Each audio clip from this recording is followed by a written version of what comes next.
ফের মহিলাদের ৩,০০০ টাকা অনুদানের প্রতিশ্রুতি শুভেন্দু অধিকারীর। মে মাসে সরকার হলেই জুন মাস থেকে ৩,০০০ টাকা অ্যাকাউন্টে দেব। সায়েন্স সিটিতে বিজেপির মহিলা মোর্চার সম্মেলনে ঘোষণা বিরোধী দলনেতা।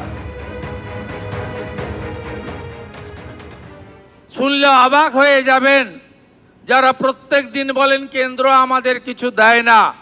সেই মোদিজি পশ্চিমবঙ্গে 11 কোটি মোট উজালা প্রাপকের মধ্যে 1,29,00,000 পশ্চিমবঙ্গের মা বোন দিদি উজালা 1 এবং 2 পায়। এই মুখ্যমন্ত্রী উজালা 3-তে 15 লক্ষ নতুন কানেকশন মোদিজি দিতে চেয়েছেন, দিতে দেননি। তাই একে সরাতে হবে। সরালে আগামী মে মাসে আমরা আরো 25 লক্ষ দিদিকে বোনকে উজালার 3-তে অন্তর্ভুক্ত করব। পশ্চিমবাংলার মা বোন দিদিদের বলবেন, আমরা সিদ্ধান্ত নিয়েছি, সংকল্পপত্রে থাকবে। ভারতীয় জনতা পার্টি সিদ্ধান্ত নিয়েছে এপ্রিল মাসের শেষে সরকার হলে 1 মে আমরা 3,০০০ টাকা দেব। মে মাসে আমাদের সরকার হলে 1 জুন আমরা অ্যাকাউন্টে 3,০০০ টাকা পাঠাবো। আমরা সবাই বসে, আমি রাজ্য সভাপতি, আমরা সিদ্ধান্ত নিয়েছি, সংকল্পপত্রে থাকবে।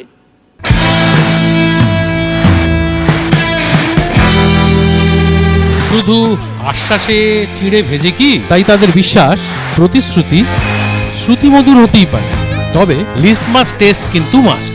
জেন জির ভাবনা ঠিক এরকম।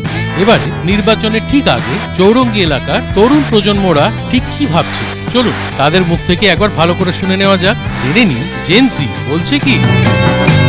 এখানে চাকরির সংস্থান কতটা? একদমই নেই। চাকরির কোনো রকম কোনো সম্ভাবনাই এই পশ্চিমবঙ্গ সরকারের আন্ডারে হবে না। এখন এখানে শিক্ষার কোনো যোগ্যতা নেই, কারিগর শিল্প কিছুই আসছে না। তো আমাদের যথারীতি কলেজ থেকে পাশ করার পর কোনো চাকরি বাকরিও কিছু আসছে না। অ্যাজ এ সাফারার বলতে পারি যে আমাদের কোম্পানি আসছেই না। কোম্পানি আসবে কোথা থেকে? কোম্পানি নেই। এই যে রাস্তাঘাট, এই যে ফুটপাত দিয়ে হাঁটতে পারেন নাকি ফুটপাত বেদখল চলে গেছে, কি মনে হয়? ফুটপাত দিয়ে আমরা হাঁটি, আমাদের কোনো অসুবিধা হয় না। যে বলেন যে রাত্রির 8টার পরে বাইরে বেরোতে পারবে না, সেই দেশের নাগরিক হয়ে সত্যি খুব লজ্জার। তবে বিভিন্ন ডিউটি তো আওয়ার্সে শেষ হয় 9টা 10টার সময় আসতে, লোকাল ট্রেন বলো, কোনো জায়গাতেই আমাদের নারী নিরাপত্তা একেবারেই নেই। পুলিশের ওপর ডিপেন্ড করা যাচ্ছে না, কারণ এগুলো তো কোনো রকম প্রশাসন কোনো পাত্তাই দেয় না। মুখ খুললেই তো সমস্যা, তাই মুখ খোলার সাহসটাও খুব কম। আমরা কিন্তু মমতা বন্দ্যোপাধ্যায়ের আমলে আমরা যথেষ্ট নারী নিরাপত্তার মধ্যে দিয়ে রয়েছি এবং আমরা দেখি মানুষও কিন্তু খুব এটাকে গ্রহণ করেছেন যে হ্যাঁ, মমতা বন্দ্যোপাধ্যায়ের আমলে এই পশ্চিমবাংলায় যথেষ্ট নিরাপত্তা রয়েছে। নিজেকে সেফ বলে মনে করি না। নতুন ভাবনায়, নতুন চিন্তায়, নতুন ভোটার অর্থাৎ বর্তমান প্রজন্ম ঠিক ভোটের আগে কি চাইছে, এই সমস্তটা আমরা জানলাম জেন জি বলছে কিতে। তবে এখানেই থেমে থাকলে কিন্তু চলবে না, ঘুরতে হবে আরো অনেক বিধানসভা কেন্দ্র, জানতে হবে একদম নতুনদের কি মতামত। তাই আপনারা দেখতে থাকুন জেন জি বলছে কি এবং চোখ থাকুক শুধুমাত্র এবিপি আনন্দে।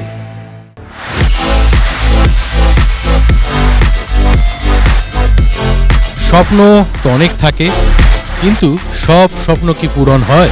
উত্তম কুমার অভিনীত চৌরঙ্গী ছবিতে স্যাটা বোসের স্বপ্ন কিন্তু পূরণ হয়নি।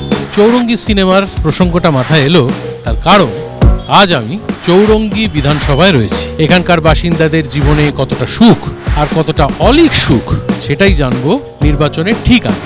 চলুন তাহলে দেখা যাক চৌরঙ্গী বিধানসভা কেন্দ্রে মানুষজন, নেতা নেত্রী কারা কি বলছে।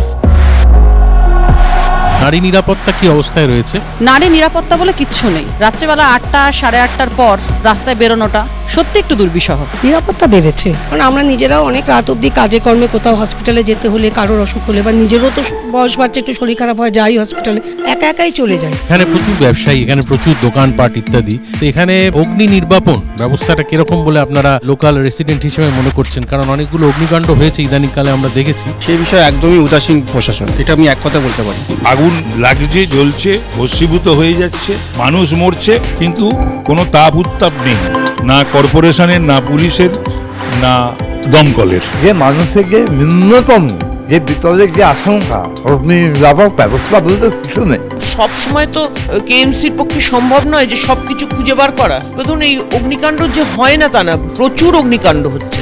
কিন্তু অগ্নিকাণ্ড হলো ফায়ার ব্রিগেড তৎপরতার সঙ্গে আসে। সাধারণ মানুষ নাজেহাল হচ্ছে, আমরাও হচ্ছি। যে নতুন যে সরকার আসবে 2026-এ, তার কাছে যদি বলা হয় আপনাকে 3টে জিনিস চাইতে হবে, মমতা বন্দ্যোপাধ্যায় সরকার তিনি না চাইতেই যা দিয়েছেন, নতুন করে আর চাওয়ার কিছু নেই, যিনি যথেষ্ট করে দিয়েছেন। মানে এরপর বাংলার মানুষের আর কি চাওয়া থাকতে পারে? সবাই যে যার নিজের স্বার্থে রয়েছে। যদি কেউ কোনো ব্যবসা শুরু করে তো শুরু করার আগে দাদা ভাইদের হাতটা পাতা তো শুরু হয়ে যাবে। সেই বিক্ষিপ্ত ঘটনার উপর ডিপেন্ড করে তো একটা সমাজ চলতে পারে না। যারা করেছে তারা দুষ্কৃতী, আর দুষ্কৃতী আছে বলেই প্রশাসন আছে, এবং প্রশাসন সঙ্গে সঙ্গে তার ব্যবস্থা নেয়। ছেলে মেয়ে এরা যে স্কুলে পড়াশুনো করছে, তার জন্য যে প্রকল্পের টাকা পাচ্ছে, তাতেও আমরা খুব খুশি।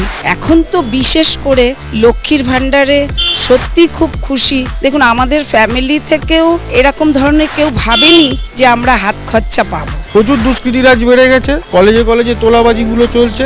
ল অর্ডার টোটাল ফেলিয়ার। এইখানে কিছু হলে রুলিং পার্টি টিএমসি নেতারা চলে আসে, পুলিশ কিছু কাজ করতে পারে না।